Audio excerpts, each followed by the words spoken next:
този клип ще се опитам да ви покажа по какъв начин да си намерите програмата Minecraft версия 1.6.2.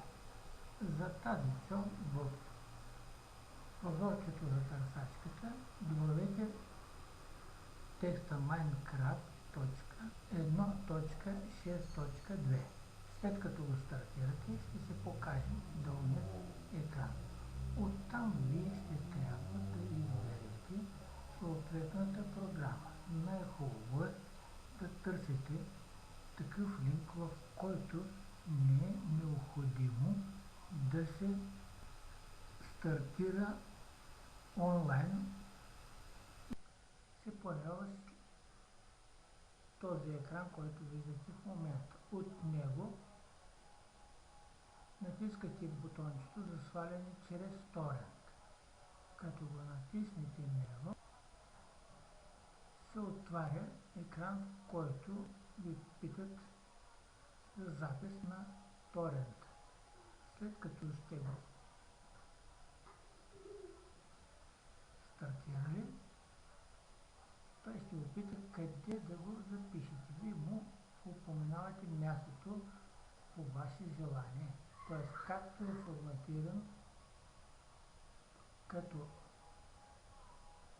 инсталация торента.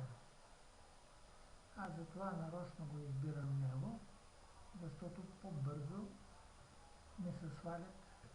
Малко ме е бавничка машинката, но това понеже избирам устройство C.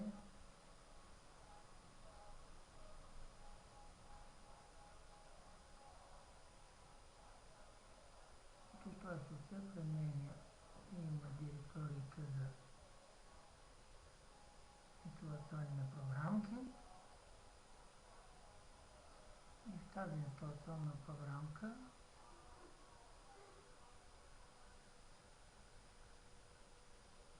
стартирам записа на торент.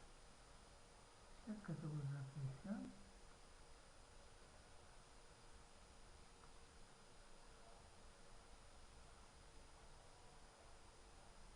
отивам в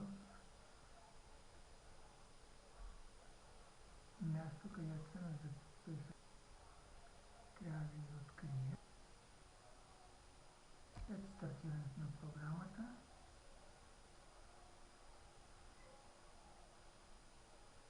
избирам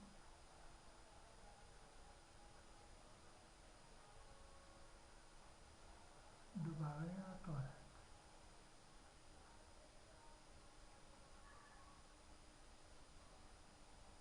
След като го избирам добавяне на торент, той при мен се намира историята на инсталационните програми и стартира свалянето им.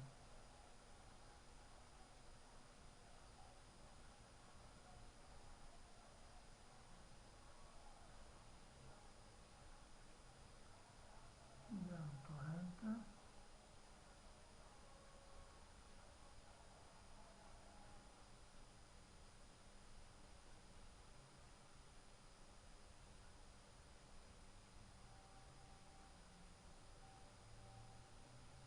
Отварям го.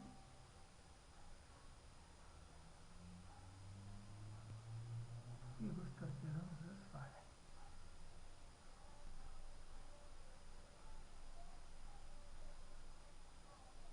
Това свалянето на програмата приключва.